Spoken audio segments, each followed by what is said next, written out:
Assalamualaikum warahmatullahi wabarakatuh. Perkenalkan, nama saya Nabila Natasya dari kelas 12-8. Di sini saya akan mengerjakan tugas wawancara bersama orang tua tentang ekonomi dan politik di masa Orde Baru. Jadi pertanyaannya itu bagaimana pengalaman Bapak tentang ekonomi dan politik di masa Orde Baru? Baiklah, Bapak akan jelaskan sepintas saja tentang kehidupan di Orde Baru yang insya Allah kalau dijelaskan ini panjang sekali. Akan tetapi Bapak akan singkat saja bahwa pada zamannya Orde Baru itu yang dipimpin oleh Presiden Republik Indonesia yaitu Bapak Soeharto dalam menjalankan tugasnya selama 32 tahun, sehingga rakyat Indonesia ada dalam masa-masa perkembangan di mana rakyat Indonesia itu yang dibutuhkan pada waktu itu adalah sifat kegotong royongan bangsa Indonesia, yaitu walaupun Indonesia secara majemuk antara budaya dari Sabang sampai Merauke alhamdulillah bersatu padu untuk membangun bangsa Indonesia ini mengarah kepada yang lebih baik.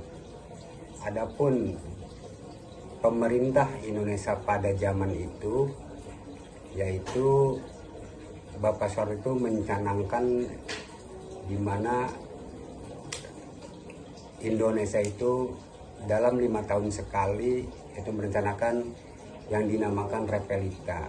Repel itu artinya membangun secara kesinambungan dari akhir-akhir jabatan sehingga sampai 32 tahun Indonesia, rakyat Indonesia di bawah kepemimpinan Pak Soeharto alhamdulillah aman, tercapai cita-cita, sehingga Bapak Soeharto itu dijuluki Bapak Pembangunan Indonesia.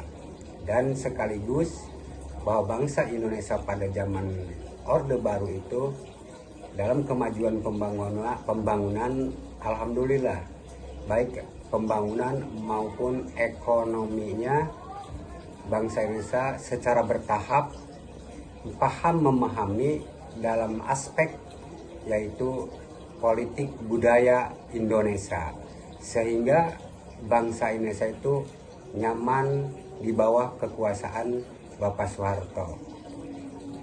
Kira-kira demikian sepilas penjelasan wawancara tersebut. Oke, pertanyaan selanjutnya yaitu pendapat Bapak bagaimana perbedaannya di masa Orde Pak Soeharto dan Pak Prabowo yang sekarang? Itu kalau dibedakan Pak Soeharto yaitu sangat jauh berbeda kalau dibedakan dengan pada zaman Pak Soeharto dan Pak Prabowo. Karena Pak Prabowo itu barusan 1 tahun. Sedangkan Pak Soeharto itu sudah pada zaman itu 32 tahun. Apa yang dirasakan oleh Pak Soeharto, oleh rakyat Indonesia pada zaman Pak Soeharto itu dalam keadaan terkendali dalam segi keamanan, baik keamanan maupun politik, ekonominya, sehingga pada zaman itu semua rakyat Indonesia yaitu tentram. Pada zaman sekarang ini belum, karena belum barusan 1 tahun ini. Kalau dibedakan antara Pak Soeharto dan Pak Prabowo, belum ada kemiripan apa yang dipimpin oleh Pak Soeharto dan Pak Prabowo. Pak Prabowo sampai pada hari ini yaitu mempunyai program yang namanya MBG. Sedangkan Pak Soeharto pun juga pada waktu itu punya yang nama PMTAS dan seterusnya. Itu memberikan suatu makan kepada anak sekolah pada zaman itu. Cuman tidak seperti sekarang ini yang dikelola oleh badan-badan gizi nasional tersebut. Dan untuk selanjutnya semoga Pak Prabowo ini kedepannya itu untuk yaitu membangun Indonesia ini menuju Indonesia emas. Kira-kira begitu. Oke, udah cukup sekian tugas wawancara dari saya. Kurang lebihnya mohon maaf. Wassalamualaikum warahmatullahi wabarakatuh. Waalaikumsalam. Coba.